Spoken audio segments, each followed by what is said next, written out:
17 देखिए, पिछले क्वेश्चन वाला ये फिगर इसलिए मैंने ले लिया ना, क्योंकि ये जो है ना क्वेश्चन, ये आपका उसी टाइप का है क्वेश्चन, बस उसका रेसिप्रोकल है। देखो क्या कह रहा है, दो रेखाओं को कोई तिर्यक रेखा इस प्रकार प्रतिच्छेद करती है। देखिए यह ए बी और सी डी हमारे पास दो रेखाएं, इस पे एक तिर्यक रेखा ये इस तरह प्रतिच्छेद करती है कि संगत कोणों के एक युग्म के कोणों का जो समद्विभाजक जो है वह समांतर है।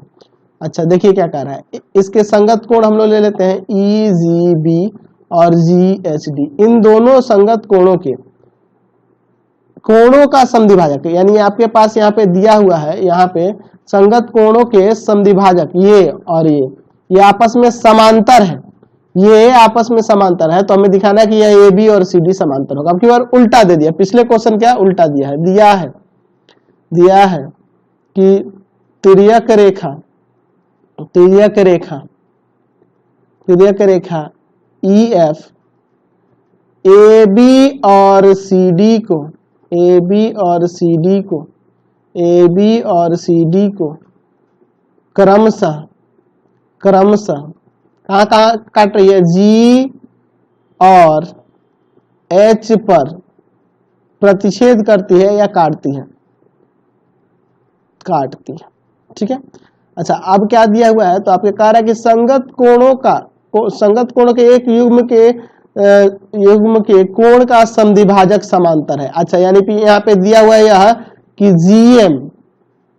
GM और HL क्रमशः एंगल EGB और एंगल GHD का समद्विभाजक है, और जो इसके जो समद्विभाजक है ना वो आपस में समांतर है, यह भी दिया है, यानी कि GM और समांतर है HL के, GM समांतर है HL के। तो सिद्ध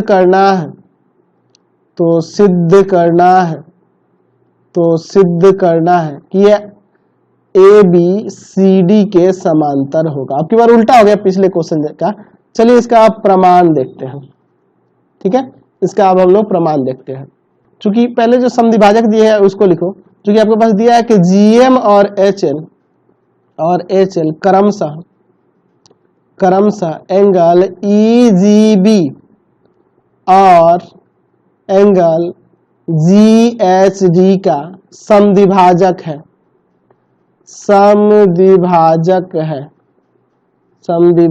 अच्छा समद्विभाजक है, यानी कि यहाँ पे आप कह सकते हो कि एंगल, ये वाला एंगल ले लें, यही वाला ले लेते हैं कि EGM हाफ हो जाएगा एंगल EGB के, और एंगल GHL ये वाला एंगल GHL हाफ हो जाएगा एंगल GHD के, हो जाएगा ना, समद्विभाजक है इसलिए। चलिए अब देखो इसके बाद, चूंकि आपके पास दिया है कि GM समांतर है HL के, यह दिया हुआ है, तो यह दोनों समांतर है, यह इसके समांतर है, तो यहां से हम लोग ये दोनों कोण बराबर नहीं दिखा सकते हैं, यानी कि एंगल EGM बराबर में एंगल GHL, ये संगत कोण के युग्म है ना जी, और संगत कोण के युग्म बराबर कब होते हैं, जब ये रेखाएं समांतर, तो ये दोनों रेखाएं समांतर है, GM और HL समांतर है, तो एंगल EGM और GHL ये दोनों बराबर हो जाएगा, क्योंकि संगत कोण के युग्म है और ये बराबर हो जाएंगे।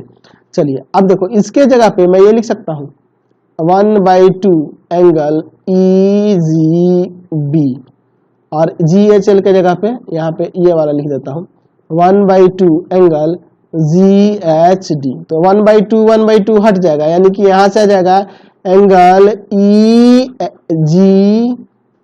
EGB बराबर में एंगल GHD, तो यह पूरा बराबर हो गया। तो AB और CD रेखा के लिए ये दोनों तो संगत कोण के युग्म ही है, और ये संगत कोण के युग्म जब बराबर है तो संगत कोण के अभिगृहित के प्रतिलोम से ये दोनों समांतर नहीं हो जाएंगे, AB समांतर CD हो जाएगा, तो लिख देंगे संगत कोण के प्रतिलोम, संगत कोण के प्रतिलोम का अभिगृहित संगत कोण के प्रतिलोम के अभिगृहित से क्या हो जाएगा, तो समांतर हो जाएगा ए बी समांतर सी डी। यहां से यह आपका प्रमाणित हो गया। समझ गए ना। चलिए अगला क्वेश्चन देखते हैं। Question number